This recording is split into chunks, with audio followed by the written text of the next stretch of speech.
Thanks. I'm excited to talk to you today about the economics of offline password cracking attacks. So this is joint work with Ben Harsha and Samson Joe, also at Purdue University.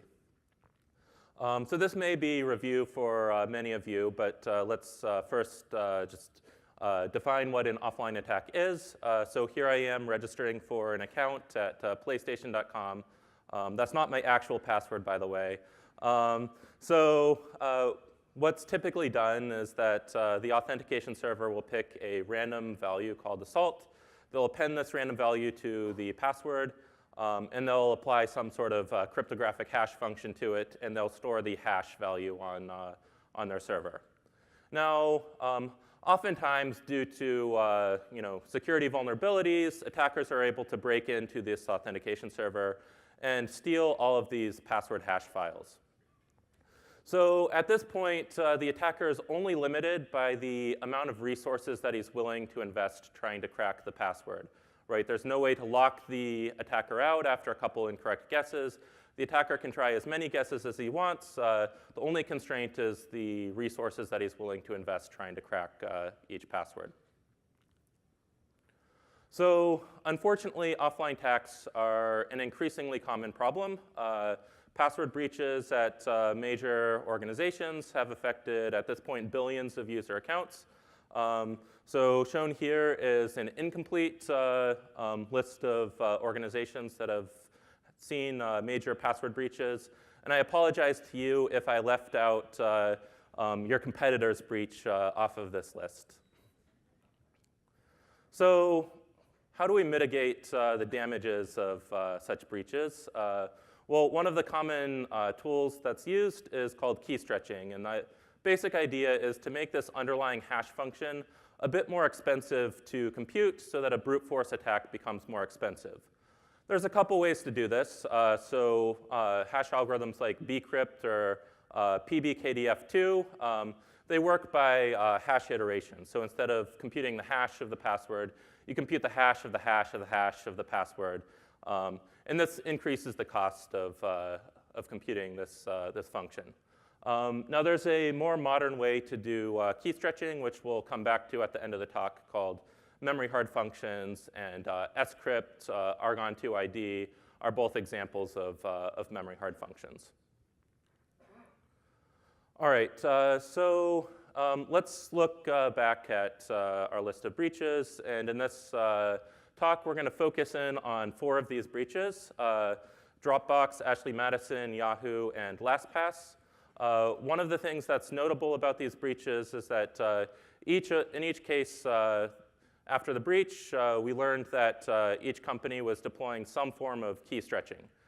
So for example, LastPass was using PBKDF2 with SHA-256 and tau equals 100,000 hash iterations. So this actually exceeded NIST's minimal acceptable standard as defined in their 2017 guidelines, which basically set 10,000 hash iterations as the minimal acceptable level of key stretching. So after these breaches occurred, there were a lot of strong claims that were made. So for example, on the LastPass blog, they claimed that cracking our algorithms is extremely difficult, even for the strongest of computers. And after the Dropbox breach, it was claimed that the bcrypt hashing algorithm is very resilient to cracking, and frankly, all but the worst possible password choices are going to remain secure. So the key research question which we explore in this paper is, can we actually predict how many user passwords a rational attacker might crack after a breach occurs? So to do this, we extend a decision theoretic model, which was introduced at CSF in 2016. And we consider an untargeted rational password attacker. So by untargeted, I mean the attacker knows the password distribution. So he knows the distribution from which users select their passwords, but he doesn't have background information about the particular user. So he doesn't necessarily know your birth date or home address or other information that might help them to specifically target an individual user. We also assume that the attacker is rational, which means that the attacker is going to quit guessing as soon as marginal guessing costs exceed marginal rewards. So let's look first at marginal guessing costs. Marginal guessing costs are highly dependent on the particular key stretching algorithm that was deployed. So for example, with PBKDF2, we might ask how many hash iterations were used and what is the cost of the underlying hash function. So unfortunately, the cost of the underlying hash function, in this case SHA-256, has become pretty small. And in particular, to see why, we can look to the Bitcoin mining ecosystem. There have been a lot of application-specific integrated circuits that are tuned to just compute the SHA-256 hash function over and over and over again. In particular, this machine, the Antminer S9, computes this function 14 trillion times per second. That's what this 14 terahashes per second figure here means. And this machine is actually not prohibitively expensive. I just checked online yesterday, and the lowest price I could find was $1,200. Most stores sell for a bit more than that, but it's relatively affordable. So now the question is, can we actually estimate the cost of computing the SHA-256 function once? And we take an estimate from Bonnet and Schechter at USNIX 2014, which is based on the Bitcoin mining statistics. And they came up with an estimate that the cost to compute this function once is $7 times 10 to the minus 15, which means that the cost of computing PBKDF2 with 100,000 hash iterations is about 7 times 10 to the minus 10, or if you prefer, 70 cents per billion password guesses. So that figure is fairly low and is one of the significant pieces of our analysis. So the second piece of our analysis is to look at marginal rewards. So marginal rewards depend on, well, a couple things. First, the value of a cracked password. And to look for the value of a cracked password, we could look, for example, to black market sale prices. The marginal reward also depends on the distribution of user passwords. So in particular, we're interested in the probability that the next password guess that the attacker tries is actually correct. So here we assume that the password distribution is known, and PI denotes the probability of the ith most likely password. And finally, the third factor that can influence marginal rewards is diminishing marginal returns. So economics 101, if you increase supply, you decrease the price of a good. So in this case, if the supply is cracked passwords, as you crack more and more passwords, the value or price that you might receive from those cracked passwords on the black market starts to drop a bit. So let's take a quick look at the user password distribution. So to estimate the user password distribution, we use empirical data from Yahoo. In particular, we base our analysis largely on a data set of 70 million Yahoo passwords. And I want to stress that these 70 million passwords actually don't come from a password breach. These were collected by Bonnet back in 2012 with permission from Yahoo Legal.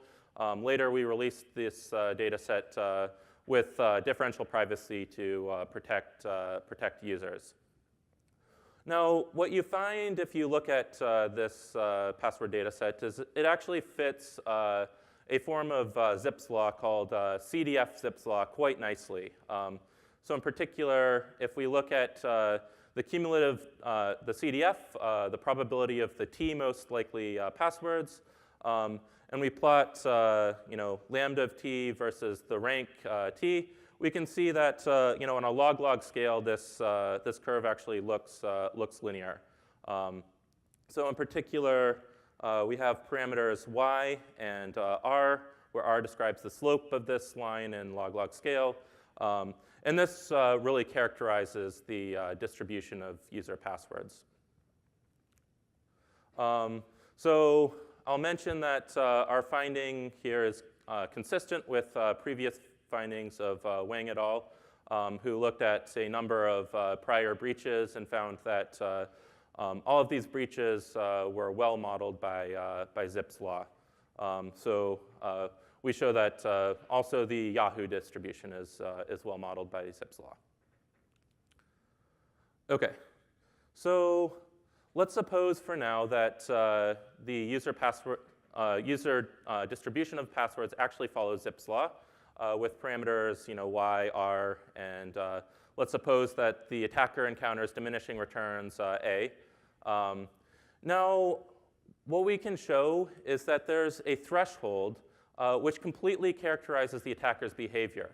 So in particular, if the value to cost ratio exceeds this threshold, then the attacker should crack 100% of passwords. Right? In particular, if the value to cost ratio exceeds this threshold, then marginal guessing costs are always lower than marginal rewards. So in this case, V over K, V is the value of the password, K is the cost of the password. So intuitively, as the value increases, the attacker should crack more passwords. As the cost decreases, the attacker should crack more passwords. But we show that once you exceed this threshold, the attacker's best strategy is just to keep going until he's cracked all of the passwords. OK. So the formula for this threshold might look somewhat complicated. I threw it up here on the slide. The important thing to note is that it's just some function which can be computed given the parameters y, r, and a. So now let me show you what that looks like on a plot. Right. So in this case, we can compute the thresholds that we get for various password distributions. So the blue line here shows plots v versus tau for the Yahoo distribution. The red line shows the plot for the CSDN distribution. The black plot shows the RockU distribution. And the threshold really gives us our doom zone, right? So in particular, if the value and the so if our value v and our key stretching parameter tau lies within this red region, then this means that the rational attacker should crack 100% of passwords. So now it might seem a little bit odd for me to call this an optimistic picture. Why did I call this an optimistic picture? Well, we're making all of the best possible assumptions here. So we're assuming that the attacker encounters significant diminishing returns. We look at a wide range of estimates for the value of a cracked password based on black market prices. And we're actually considering the lowest possible estimate from any of these studies. And in all cases, we found that we lie squarely in this doom zone. So despite the fact that LastPass, for example, was using 100,000 hash iterations, which exceeded NIST minimum recommendations by 1 order of magnitude. OK. I should also point out here that we're taking the best possible threshold here. So we looked at several different password distributions. In this case, the doom zone shows the doom zone from the strongest possible distribution. So we're making all of the best possible assumptions, which should minimize the chance of password getting cracked, and still finding that actually the attacker should crack 100% of passwords. All right, so a quick grain of salt about the analysis on the last slide. So we showed that Zipf's law fits empirical data sets nicely. However, we can't be entirely certain about the shape of the tail of a password distribution. In particular, passwords that are observed once in a breached data set, we're not exactly sure what the true frequency of those passwords are. Another way to interpret this finding is that at minimum, the attacker will crack all passwords as long as the password distribution follows Zipf's law, and it's possible that a few of these passwords at the tail of the distribution are strong enough that they won't be cracked. So then the question is, how big is the tail of the distribution? It seems to be not too large. In particular, if you looked at the LinkedIn breach, it appears only 14% of the passwords there were unique. So I'll refer you to the paper. We have some model-independent analysis. So even if we make no assumptions like the password distribution follows Zipf's law, we can still argue that with high probability, the attacker cracks almost all the passwords. These bounds are derived using statistical tools and like Chernoff bounds. All right, so far everything I've told you is fairly bleak. Let me close by telling you something a little bit more optimistic. I mentioned that there's two ways to stretch passwords. There's hash iteration, and there's the more modern technique called memory hard functions. Intuitively, the way a memory hard function works is instead of just iterating a hash function, as soon as you start computation, you start filling memory with random blocks or random data that you've computed. And the idea now is that if the attacker is computing this function, he has to allocate tau blocks of memory for tau time steps. Right? So the nice thing is that now costs actually start to scale quadratically with your running time, right? Because the attacker has to run for time tau, but he also has to allocate tau blocks of memory to compute this function. By contrast, bcrypt and PBKDF2 cost actually scale linearly with tau. So quadratic scaling here is going to be a lot better. And there's a number of candidate memory hard functions. There's SCRYPT, which is Percival's proposal back in 2009. Argon2ID, which is a variant of the winner of the password hashing competition, and some new theoretical improvements to Argon2ID. So I claim that memory hard functions are incredibly helpful here. So if we perform a pessimistic analysis now, so if we assume that the value of the cracked password is $4 instead of 40 cents, so an order of magnitude higher, if we assume that there's no diminishing marginal returns, so the attacker's value for the next cracked password isn't diminishing as he cracks more and more passwords, even with these pessimistic analysis assumptions, we can still show that by using an MHF, you're actually predicting the fraction of cracked passwords down to 20%. Now, of course, you could do the same thing with something like PBKDF2, but that requires you to run for a very long time. So in particular, if you perform a ridiculous number of hash iterations, you can achieve the same effect, but now it's likely you're going to run for about 2 minutes trying to hash the password. And we believe that 2 minutes is most likely an unacceptable time from a usability standpoint. So executive summary of our findings, move away from PBKDF2 and bcrypt, move towards memory hard functions. Also for organizations, we'd recommend moving towards distributed password hashing. Pythia and Phoenix are examples of systems that do this. And for users, we would recommend enabling two-factor authentication and focusing more energy on selecting different passwords for different accounts as opposed to selecting more complex passwords. So with that, I will conclude and take any questions.